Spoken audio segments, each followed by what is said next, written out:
Ser podcast. Hoy por hoy Magazine.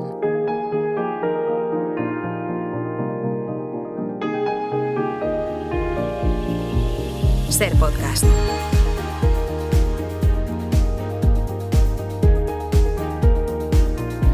La vida está llena de cosas que no acabamos de entender, sobre las que no sabemos qué pensar o cómo justificar lo que pensamos. Esto lo saben los filósofos y lo sabe Jaime Rubio Hancock, que es periodista y creador de una newsletter que le recomiendo vivamente. Se llama Filosofía Inútil en el diario El País y nos resulta, pues eso, muy útil para pensar en torno a las cosas que suceden más allá del dato, del sentimiento, de la opinión, y nos permite pensar a partir de cosas que son actualidad, que comentamos día a día, o también pequeñas cosas que forman parte de nuestra rutina, que a veces repetimos como automatismos y que no sabemos bien por qué se producen. Hola Jaime, buenos días. Buenos días, ¿qué tal? La primera cosa sobre la que nos toca pensar es algo tristemente marcado por la actualidad.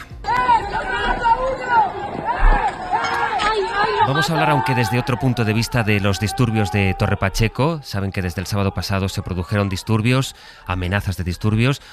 Se produjo también, vimos un bulo sobre una agresión que funcionó como llamamiento de grupos ultras, y esto se da en un contexto en el que la inmigración se ha convertido en uno de los temas centrales de la política, porque hay una minoría que insiste en culpar de todos los problemas a los extranjeros que viven y trabajan aquí, en línea, Jaime, con lo que están haciendo las ultraderechas en Europa, pero sobre todo también en Estados Unidos. Sí, la idea es que los partidos ultras quieren restringir al máximo la inmigración, con el argumento de que no hay recursos para todos y de que los españoles o los americanos o los italianos o quien sea, pues tenemos que tener prioridad porque se supone que somos de aquí y tal. Para ellos es como si estuviéramos en un bote salvavidas, ¿no? Imagínate, hay un naufragio, estamos en un bote salvavidas con otras 49, 50 personas y tenemos un poquito de espacio, ¿no? Pero vemos que se acercan un montón de náufragos, decenas de náufragos más, y todos quieren subir al bote. Entonces, según ellos, hay espacio pues para a lo mejor 5 o 10 más y no podemos permitir que todo el mundo suba. Y el problema en este escenario es que ¿qué hacemos con la gente que se acerca? ¿Dejamos subir a los primeros que lleguen, a los que veamos más necesitados, más heridos, o al contrario, a los que sean más sanos y creamos que pueden aguantar mejor esta situación de este bote perdido en el mar? Incluso podemos usar la fuerza para evitar que suban. Es un poco este escenario mental en el que parece que viven a veces. ¿Desde cuándo surge esta especie de metáfora que fija todos estos dilemas morales que tú planteas, sí, que lo describe todo, lo encierra en la imagen de la balsa? Pues sí, esto es una idea, un escenario mental, un experimento mental que desarrolla Garrett Hardin, que es un zoólogo y un ecologista estadounidense. Lo escribe en 1974 y su idea es que los países ricos son el bote salvavidas y los náufragos son los países pobres.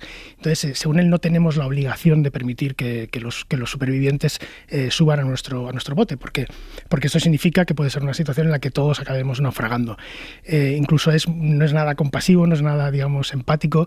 Dice que si tú tienes remordimientos de conciencia porque la gente se acerca y no puede subir, pues que lo que tienes que hacer es bajarte del bote y dejar tú subir a alguien, pero tienes que hacer tú, no puede ser una decisión social, política, etcétera. Lo que pasa es que esta metáfora que utiliza tanta gente para justificar posiciones de rechazo, claro, vale hasta que deja de valer, porque la gente que va a subir al bote, pues no sé lo que va a hacer, pero la gente que viene de fuera viene en muchos casos también para buscarse una vida mejor y a trabajar. Exacto, esto es algo que parecido a lo que decía otra filósofa, Honora O'Neill, que respondía a Hardin en un artículo posterior del 75, y decía que cambiaba el escenario para que viéramos que la cosa no es exactamente así. Él dice que ella lo que decía es que no hay náufragos sin bote salvavidas, sino que todos estamos en un bote.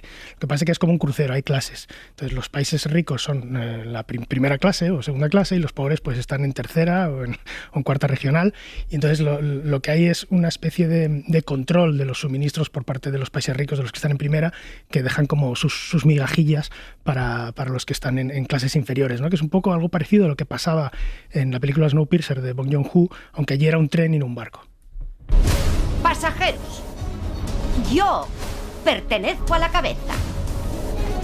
Vosotros pertenecéis a la cola. Permaneced en vuestro sitio. ¡Debe! ¡Es su hijo! ¡Os acerquéis! A la cabeza, de un solo tirón. El tren es el mundo, nosotros la humanidad. Pasa que si estamos todos en el mismo tren o en el mismo barco, pues la cosa no cambia. Totalmente. La duda ya no es si podemos o no rescatar a alguien, sino si tenemos derecho a negar provisiones a gente que ya está con nosotros. Claro. Lo que hizo O'Neill es que todas las personas, esto es una frase como que parece muy obvia, pero no lo es tanto, que todas las personas tienen derecho a que no las maten sin justificación. Y cualquier distribución de comida y agua en un bote salvavidas bien equipado que lleve a una muerte, para ella equivalía a un homicidio. Es decir, necesitamos razones como muy justificadas para negarle un reparto equitativo, para negar una distribución equitativa a gente que está en el mismo barco que nosotros, que en la misma situación que nosotros. Luego hay algo que está apareciendo también mucho en el debate sobre Torre Pacheco, que es que todo lo que tiene que ver con los recursos y la limitación de los recursos. Es decir, si dentro del tren o dentro del bote todos los recursos fueran ilimitados, pues este problema, estos debates morales no existirían. Claro, hay dos escenarios de escasez. Uno es la escasez evitable, que es lo que ocurre cuando en el bote hay provisiones para todo el mundo y nosotros nos negamos a que alguien suba mientras nos comemos una galletita y nos tomamos una copa de vino, que entonces, según O'Neill, esto es, digamos, no es permisible. Deberíamos dejar subir a gente si tenemos de más. Y luego está el escenario de la escasez pura, que esto también lo dice O'Neill, puede darse el caso de que realmente no tengamos suficiente para todos. Estamos ante un dilema trágico, ¿no? Hagamos lo que hagamos, alguien va a salir perjudicado. Lo que tenemos que tener son criterios claros, justos y saber realmente qué está pasando y qué es lo que nos sobra y lo que no nos sobra para poder tomar esa decisión y que sea lo menos detestable posible. Lo que pasa es que, claro, esto implica tener argumentos, no sé si fríos, pero sí desde luego cierto cálculo cuando al final también se trata un poco de humanidad. Exacto, correcto. Además hay otra cosa que es, Harding escribe esto en los 70. Él lo que está preocupado es por un escenario en el que el supuesto crecimiento de la población haría que se acabaran los recursos y que viviéramos en una situación pues, de sobrepoblación, de esto que se veía en películas de ciencia ficción agoreras, de gente apretada y comiendo carne de cadáveres y estas cosas. No, creo que es el escenario que alguna gente está interesada en que no sea ficción. No que lo veamos como una ficción, sino como el futuro al que vamos. Exacto, y además futuro y ya dentro esto de... es lo que va a pasar, Exacto. eso es, sí. Pero esto, si nos fijamos desde los 70, ha pasado totalmente lo contrario. Hay un dato que daba Max Rosser, que es un economista de la Universidad de Oxford, que decía que desde 1950 la gente en situación de pobreza extrema ha bajado del 60% de la población mundial al 10%. Y eso a pesar de que la población mundial se ha triplicado. Es decir, no es un problema de escasez de recursos, sino de mala distribución de estos recursos. Y además es difícil pensar en un futuro en el que la escasez sea absoluta, pues por ejemplo en sociedades como la nuestra. Correcto. De hecho, esto lo que significa es que el país en el que nacemos determina en gran medida nuestras posibilidades, nuestro futuro, nuestro acceso a la educación, a la sanidad, a un mercado de trabajo favorable, que nuestras necesidades mínimas estén cubiertas. Es muy interesante eso, porque sí. Introduce la idea de que buena parte de lo que somos, de nuestra propia identidad, es azar. Es decir, totalmente. Depende de la suerte que hayamos tenido, poca o mucha, de haber nacido en un sitio concreto del mundo. Si naces en Oslo, es posible que seas pobre, pero es bastante probable que tengas una vida razonablemente buena, exacto. Pero si naces en Sudán, en Jartum, pues las posibilidades son completamente opuestas. De hecho, para que te hagas una idea, otro dato, cuando un nigeriano se muda a Estados Unidos, sus ingresos de media se multiplican por 10, solo de media por mudarse, simplemente a partir sin tener en cuenta que le va a ir peor que a un estadounidense probablemente, porque su punto de partida es más difícil, más dificultoso. Dices que el problema actual no es de escasez de recursos, sino de mala distribución. Sí. De hecho, hay filósofos y economistas que hablan de que la forma de enfrentarse a este problema de distribución y a los retos que da la inmigración es abrir todas las fronteras, abrirlas, que todo el mundo pueda vivir donde quiera sin ningún tipo de restricción. Esto no es algo que sea solo una cosa de utopías de izquierda, sino un economista liberal como Ludwig von Mises, un liberal clásico, decía que tanto el capital como las personas tienen que moverse sin ningún tipo de restricción, que esto es lo que da riqueza, esto es lo que estimula la competencia, esto es lo que estimula la productividad. Está bien, porque dices la palabra liberal, me hace pensar, claro, también en las trampas de las palabras, ¿no? Por ejemplo, y esto da para una sección un día, que es el liberalismo, que se entiende por esta idea liberal, que tiene tantísimas acepciones también según el país en el que estemos, pero en concreto en esta idea liberal, que yo creo que es a la que te refieres ahora, y que no sé cómo se lleva eso con lo de la libre circulación de personas. Claro, la libre circulación de capitales no hay ningún problema, tú puedes montar... Pero de personas ya es otra cosa. Ya es más complicado. Y no es solo una cosa que escribiera von Mises hace un siglo. según un estudio de 2011 del economista Michael Clemens, si elimináramos todas las barreras a la inmigración, haría que el PIB mundial creciera entre un 60 y un 150%. Y si solo aumentara los movimientos migratorios un 7%, este PIB crecería un 10%. No sé cuánto hay de utópico, ¿no? Es decir, no sé cuánto sería posible o no, pero en fin, la teoría dice que si se eliminaran todas las restricciones, económicamente se crecería.